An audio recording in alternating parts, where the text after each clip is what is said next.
los que están acá y a los que nos miran a través de la cámara, y vamos a empezar entonces hoy la quinta clase del libro de los jueces. Ninguno de nosotros pensaba que el libro de los jueces iba a dar para tanto, ¿verdad?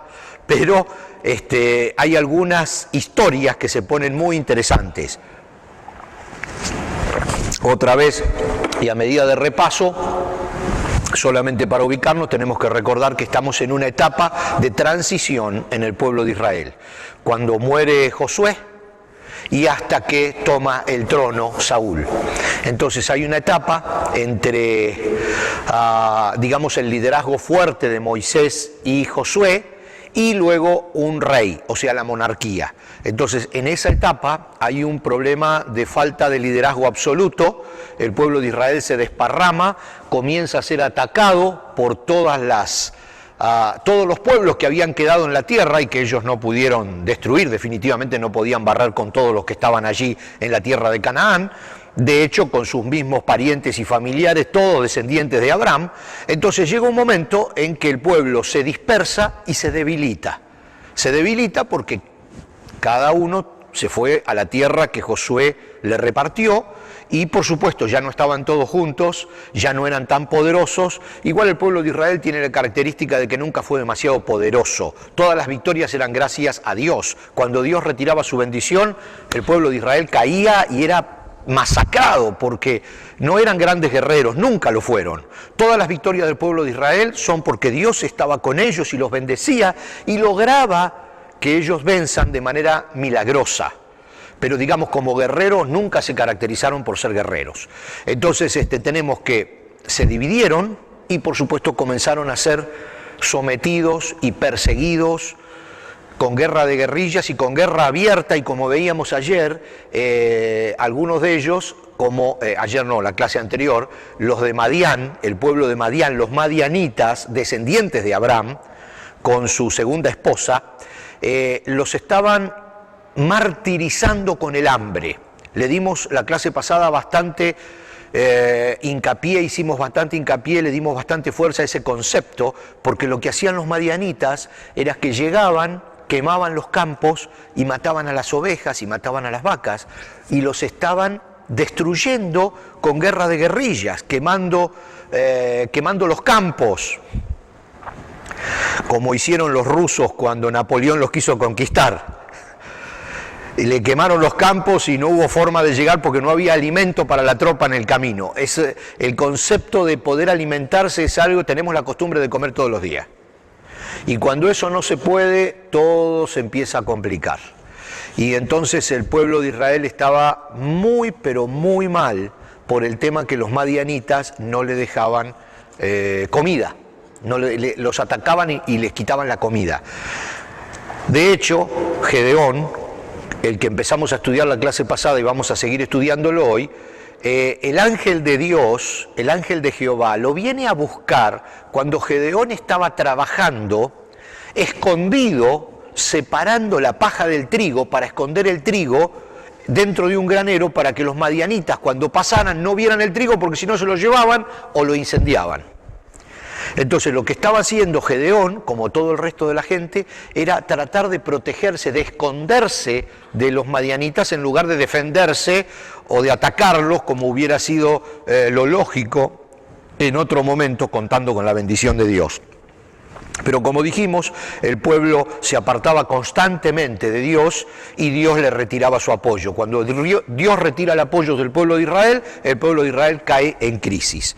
Entonces habíamos llegado a que ya Gedeón se había asegurado de que él era la persona que Dios iba a utilizar como uno de los jueces de Israel. Jueces de Israel, otra vez, no son jueces en el concepto de impartir justicia, sino en el concepto de liderar.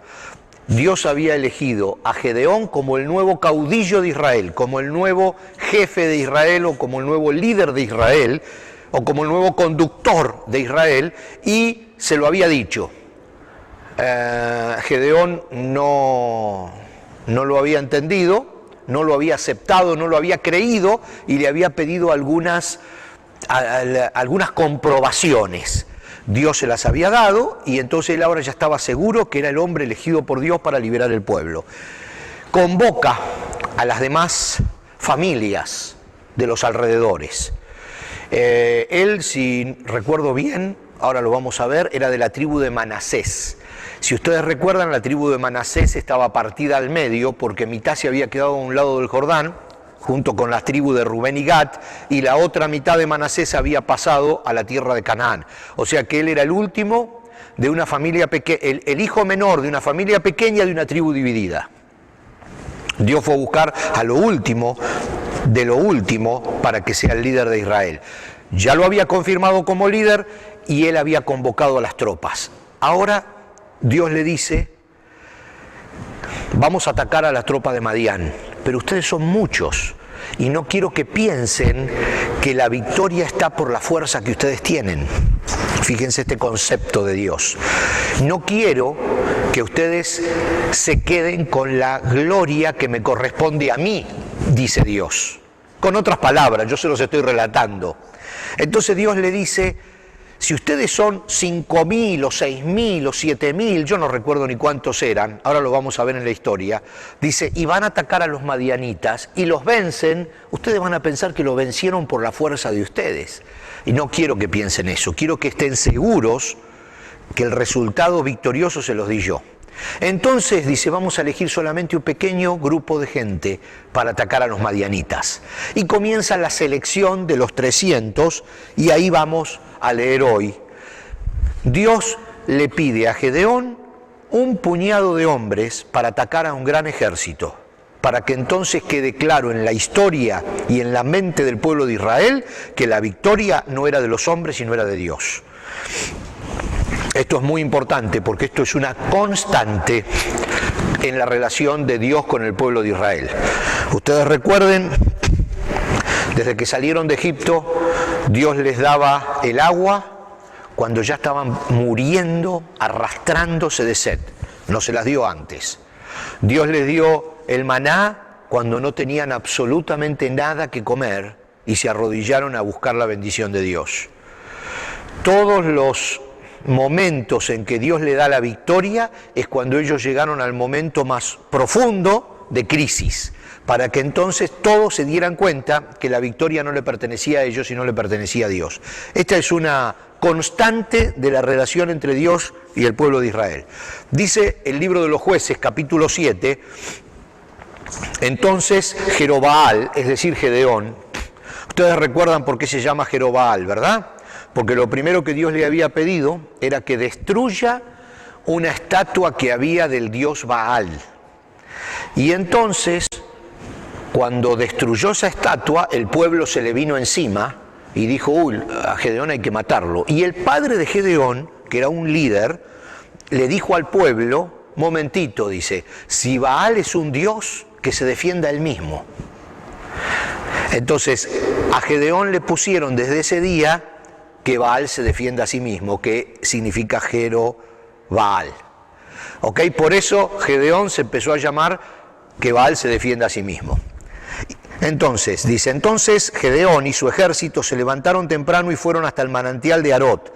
El campamento de los ejércitos de Madián estaba al norte de ellos, en el valle cercano a la colina de Moré. Entonces el Señor le dijo a Gedeón, tienes demasiados guerreros contigo, si dejo que todos ustedes peleen contra los madianitas, los israelitas se jactarán ante mí de que se salvaron con su propia fuerza. Esto lo pueden leer en Jueces capítulo 7, ¿no? Por lo tanto, dice Dios, dile al pueblo, a todo aquel que le falte valentía o que tenga miedo, que abandone este monte y se vaya a su casa. Así que 22.000 de ellos se fueron a su casa y quedaron solo 10.000 dispuestos a pelear. O sea, había 32.000 guerreros y Dios dijo, son demasiados.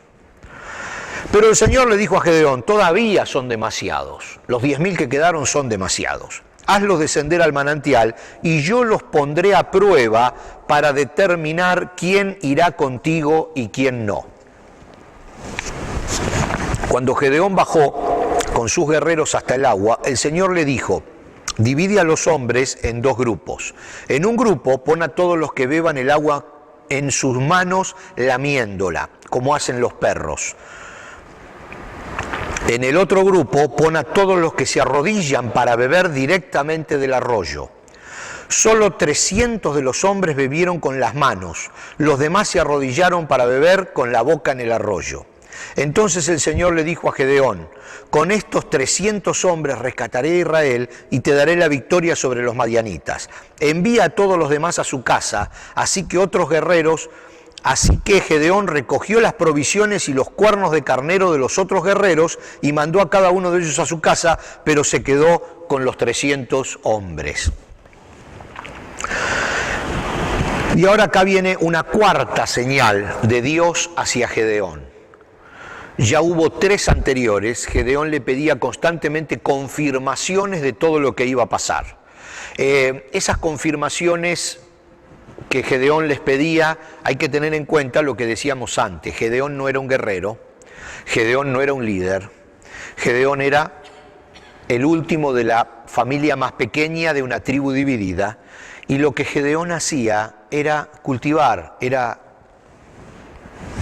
el campo. Él estaba separando el trigo de la paja para esconderlo de los madianitas en el momento que Dios lo llama. Entonces él es una persona muy insegura en el rol que Dios le había pedido. Es una persona que no estaba acostumbrada a liderar gente y estaba liderando a decenas de miles de personas y estaba liderándolas en la guerra, y él no era guerrero. Entonces hay que ver a Gedeón desde ese punto humano de vista, que el hombre necesitaba que Dios constantemente le esté diciendo: sí, yo estoy al lado tuyo, quédate tranquilo, yo estoy al lado tuyo, tranquilo Gedeón, yo voy contigo. Constantemente necesitaba, porque él no era la persona, y eso es lo que Dios quería. Dios quería que el que liderara a Israel no fuera un líder. Dios quería que el que llevara la victoria en las armas a Israel no fuera un hombre de guerra. Dios quería que no fueran miles los que lucharan, sino unos cientos, porque quería que la gloria quedara para él y se registrara en la historia como Dios otra vez lo había levantado. Había levantado a Israel con lo más bajo del pueblo, de alguna manera. Con lo que no podía ser, lo rescató. Entonces dice, cuarta señal para Gedeón. El campamento madianita estaba en el valle, directamente abajo de donde se encontraba Gedeón.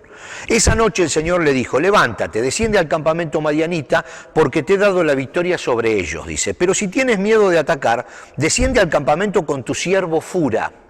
Escucha lo que dicen los madianitas y cobrarás mucho ánimo. Entonces estarás ansioso por atacar. Así que Gedeón, acompañado por Fura, descendió hasta el límite del campamento enemigo. Los ejércitos de Madián, de Amelec y del pueblo del oriente se habían establecido en el valle como enjambre de langostas. Sus camellos eran como los granos de arena a la orilla del mar, imposibles de contar. Entonces Gedeón se acercó sigilosamente, precisamente cuando un hombre le contaba un sueño a su compañero. Tuve un sueño, decía el hombre, en el cual un pan de cebada venía rodando cuesta abajo hacia el campamento madianita. Entonces, cuando golpeaba una carpa, la volteaba y la aplastaba. Su compañero le respondió: tu sueño solo puede significar una cosa. Dios le ha dado a Gedeón, hijo de Joás, el israelita, la victoria sobre Madián y todos sus aliados. Cuando Gedeón oyó el sueño y la interpretación, se inclinó en adoración ante el Señor. Luego regresó al campamento israelita y gritó: levántense, porque el Señor les ha dado la victoria sobre las multitudes madianitas. Ustedes recuerden que una estrategia, de alguna manera, de Dios cuando llevaba al pueblo de Israel a la victoria, era que los pueblos que iban a ser atacados por Israel ya habían perdido antes de que Israel los atacara, porque estaban desmoralizados y asustados, porque sabían que Israel, aunque no tenía suficientes hombres, aunque eran malísimos peleando y no tenían ni idea de cómo se batallaba, igual arrasaba con todo.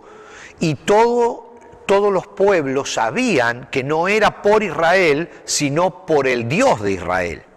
Fíjense ustedes, y siempre recordando lo que había pasado, y me gusta traer siempre lo de Balaam y su burra, no por la burra en este caso, sino por Balaam, ustedes recuerdan el consejo que le dio Balaam y que le costó la vida a los reyes de Moab.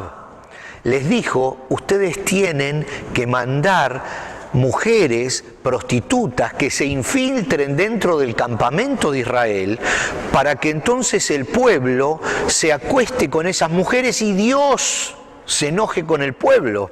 Dice, porque si Dios se enoja con el pueblo, ese pueblo nunca puede vencer.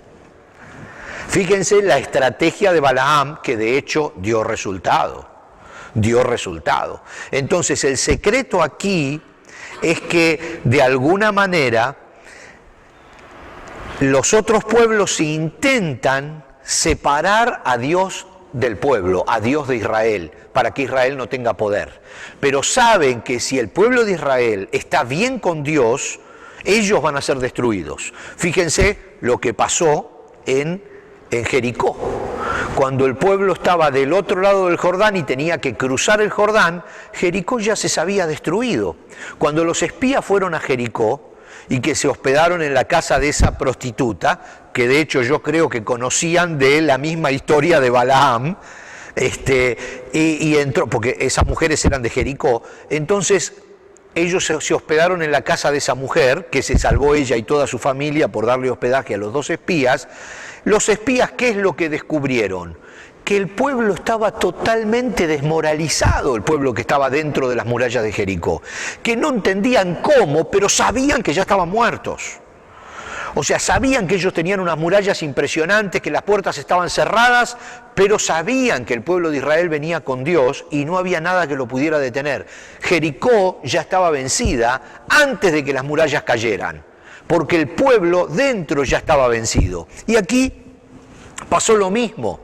Fíjense, cuando los madianitas, que sabían que Dios había rescatado a Israel de Egipto poderosamente y que Israel solamente por cruzar el mar y los egipcios cruzaron detrás y murieron todos, sabía que habían andado por el desierto 40 años siendo alimentados por el Dios y destruyendo a cuanto pueblo se le cruzaba en medio. Sabían los madianitas que habían entrado hacía, ¿cuánto? 50, 60 años atrás, 100 años atrás, habían entrado a la tierra de Canaán, cruzando el Jordán en seco, y habían destruido las murallas de Jericó, caminando alrededor de las murallas. Todo eso lo sabían. Y sabían que el pueblo el ejército era muy grande, porque los madianitas pensaban que eran 32.000 hombres, y aunque ellos eran muchos, sabían que el ejército de Israel era muy grande, pero además sabían que Dios estaba con ellos. Entonces el pueblo de Madián ya estaba conquistado de alguna manera antes de los que madianitas atacaran, y lo que Dios le dice a Gedeón, les dice, baja, tú mismo baja. Dice, baja a la noche y métete entre las carpas sin que se den cuenta, como un espía, como un infiltrado. Siéntate con los hombres que están en las fogatas conversando y escucha lo que dice la gente. Le dice Dios al mismo Gedeón. Y Gedeón baja con un compañero, se mete entre la gente que está hablando en las carpas y escucha justo esto que Dios había preparado para él. Entonces él toma ánimo y se va a decirle a su pueblo, ataquemos porque son pan comido, diríamos, ¿verdad? Jueces 7 continúa diciendo, así que dividió Gedeón a los 300 hombres en 3 grupos y le dio a cada hombre un cuerno de carnero y una vasija de barro con una antorcha dentro. Se tocaba el cuerno de carnero para anunciar anunciar al ejército que se entraba en batalla. O sea, no había comunicación de otra índole, no había cascos con radios incluidos y auriculares en los in-ears, en los oídos para dar las órdenes a los soldados, así que todo era por el toque del carnero. Entonces la idea era que detrás de cada persona que tocaba el carnero o la trompeta, digamos, detrás estaba el ejército. Entonces imagínense que si había 300 trompetas sonando, atrás de cada uno de esos 300 tendría que haber miles de personas. O sea, todo un batallón atrás del que tocaba la trompeta. Uno toca la trompeta y le avisa a todos los demás, vamos a la guerra. Pero no había todos los demás, eran solamente los que tocaban la trompeta. Entonces dice, y le dio una vasija de barro con una antorcha adentro. Después le dijo, fíjense en mí, cuando yo llegue al límite del campamento, hagan lo mismo que yo. En cuanto yo y los que están conmigo toquemos los cuernos de carnero, ustedes también toquen sus cuernos alrededor de todo el campamento y griten por el Señor y por Gedeón. Fue apenas pasada la medianoche, después del cambio de guardia, cuando Gedeón y los 100 hombres que iban con él llegaron al límite del campamento madianita. Entonces, de un momento al otro, tocaron los cuernos de carnero y rompieron las vasijas de barro. Enseguida los 3 grupos tocaron juntos los cuernos y rompieron las vasijas. Con la mano izquierda sostenían la antorcha ardiente y en la mano derecha llevaban el cuerno. Y todos gritaban, una espada por el Señor y también por Gedeón. Cada hombre permaneció en su puesto alrededor del campamento y observaron cómo los madianitas corrían de un lado a otro, llenos de pánico y gritando mientras se daban a la fuga. Cuando los 300 israelitas tocaron los cuernos de carnero, el Señor hizo que los guerreros del campamento pelearan entre sí con sus espadas. Los que quedaron con vida huyeron a lugares tan lejanos como Betsida, cerca de Serera, y hasta la frontera de Abel Meola, cerca de Tabat. En la oscuridad de la noche, nadie sabía quién era el amigo y quién era el enemigo. Así que ellos empezaron a pelear entre ellos. Basta que uno sacó la espada y empezó, para que eso fue un lío impresionante. Imagínense a oscuras, miles de carpas y de soldados que ni siquiera ellos se conocían, porque hay que tener en cuenta que 3 reyes se habían aliado contra Gedeón o contra los israelitas, así que los soldados ni siquiera se conocían y posiblemente no tuvieran ningún tipo de uniforme, ni nada que los identificara, así que basta que uno sacó la espada para que ahí se armó un revuelo y se empezaron a dar ellos contra ellos, mientras que los demás estaban con la antorcha, con la antorcha arriba en la montaña, porque esto era un valle, con la antorcha y con la espada en la mano mirando lo que pasaba. Así que ustedes para que más o menos nos hagamos una idea de cómo Dios quería librar a Israel. Realmente Dios no necesitaba guerreros, ni necesitaba líderes calificados, por eso eligió a Gedeón. Necesitaba una persona que confiara en él, que hiciera exactamente lo que Dios le decía y que llegara hasta las últimas instancias confiando en Dios. Y Gedeón lo hizo. Gedeón lo hizo porque lo único que podía haber sucedido es que la guardia dijera, ¿y esos quiénes son? Y solo la guardia podía destruir a los 300 que estaban ahí arriba con las antorchitas. Pero fue una estrategia y venció. Jueces 8:28 dice, esa es la historia de cómo el pueblo de Israel derrotó a Madián, y este nunca se recuperó, y hubo paz en la tierra durante el resto de la vida de Gedeón, unos 40 años más. Así que aquí vamos a tener Gedeón, juez de Israel, después de esa gran victoria contra los madianitas que estaban presionando al pueblo de Israel, quemando sus granos y matando sus animales. Bueno, se termina eso y hay paz en la tierra por 40 años, que es la vida de Gedeón. Y como dijimos siempre, cuando muere el líder, otra vez el pueblo cae en crisis, otra vez se aparta de Dios. Lo venimos diciendo cada clase, es cíclico. Es cíclico. Entonces, por supuesto, sucedió que otra vez se apartaron. Hay una historia un poco larga que no sé si vamos a llegar a hacerla hoy, pero son los hijos de Gedeón. Y hubo mucho problema con la familia de Gedeón. Por supuesto, tenían un montón de mujeres y un montón de hijos, pero vamos a ver si vemos algunos versículos rápido. Capítulo 8, 29 al 32 del libro de los Jueces dice, luego Gedeón, hijo de Joás, volvió a su casa. Le nacieron 70 hijos varones, porque tuvo muchas esposas. O sea, evidentemente en los siguientes 40 años no hubo mucho que hacer. Además, tuvo una concubina en Siquem, que le dio un hijo. Esto es clave, ¿eh? Tuvo una concubina en Siquem que le dio un hijo, a quien él llamó Abimelech. Gedeón murió muy anciano y fue enterrado en la tumba de su padre Joás en Ofra, en la tierra del clan de Abiezer. Y comienza, como dijimos, un nuevo ciclo en la historia de Israel. En cuanto murió Gedeón, los israelitas se prostituyeron al rendir culto a las imágenes de Baal. y al hacer a Baal Berit su dios. Se olvidaron del Señor su Dios, quien los había rescatado de todos los enemigos que los rodeaban. Tampoco mostraron lealtad alguna con la familia de Gedeón, a pesar de todo el bien que había hecho por Israel. Un día Abimelec, el hijo de la concubina, fue a Siquem para visitar a sus tíos, los hermanos de su padre. Le dijo a ellos y al resto de su familia materna: pregúntenle a los ciudadanos prominentes de Siquem si prefieren ser gobernados por los 70 hijos de Gedeón o por un solo hombre, y recuerden que soy de la misma sangre de ustedes. ¿Por qué? Porque él era de Siquem. Recuerdan que la concubina era de la ciudad de Siquem, entonces él era siquemita, o como se dijera. Entonces fue a esa familia y le dijo esto. Muy astuto el hombre, y miren lo que sucede ahora, son historias terribles, ¿no? Entonces los tíos de Abimelec transmitieron ese mensaje a los ciudadanos de Siquem. Y después de escuchar la propuesta, el pueblo de Siquem decidió por Abimelec, porque era pariente de ellos. Le dieron 70 monedas de plata del templo de Baal Berit, las cuales él usó para contratar a unos hombres alborotadores e imprudentes que aceptaron seguirlos, mercenarios, que se le dice actualmente. Fue a la casa de su padre en Ofra, a la casa de Gedeón en Ofra, y allí sobre una misma piedra mató a sus 70 medio hermanos, los hijos de Gedeón.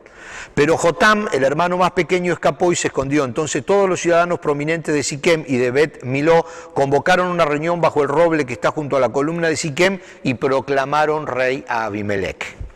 O sea, él, para ser rey, tenía que matar a todos sus hermanos, que también tenían el mismo derecho que él a ser rey.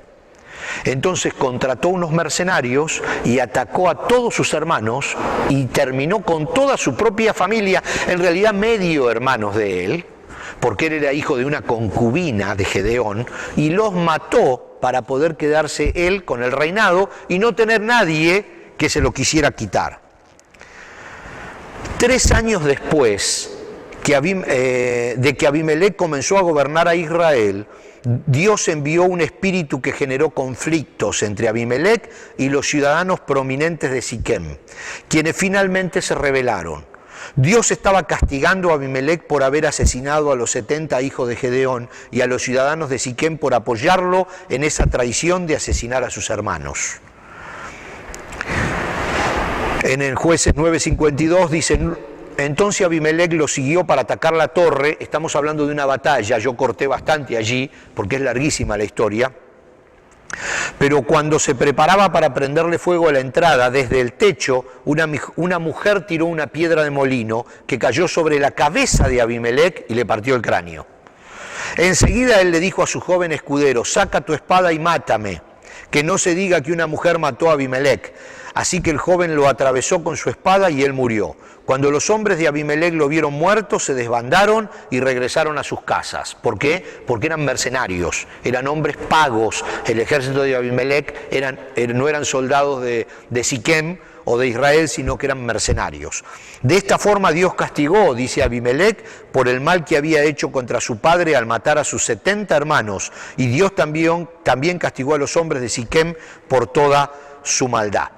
Luego, por supuesto, yo tuve que recortar bastante de la historia y hoy tenemos que terminar la clase aquí. Vamos a tener un par de jueces como Tolá y algunos otros más que la Biblia solamente les dedica un par de versículos, y luego viene luego viene Samsón, que es la historia clave de la próxima clase. Entonces, antes de ver Samsón, la próxima clase, vamos a ver rápidamente 2 o 3 jueces que hay entre medio de Gedeón y Samsón, y que la Biblia solamente les dedica un par de versículos, así que no sabemos mucho de ellos, y luego vamos a entrar directo a la historia de Sansón, que es la que nos interesa para concluir el libro de los jueces. Así que bueno, los espero la próxima clase y seguimos con Sansón.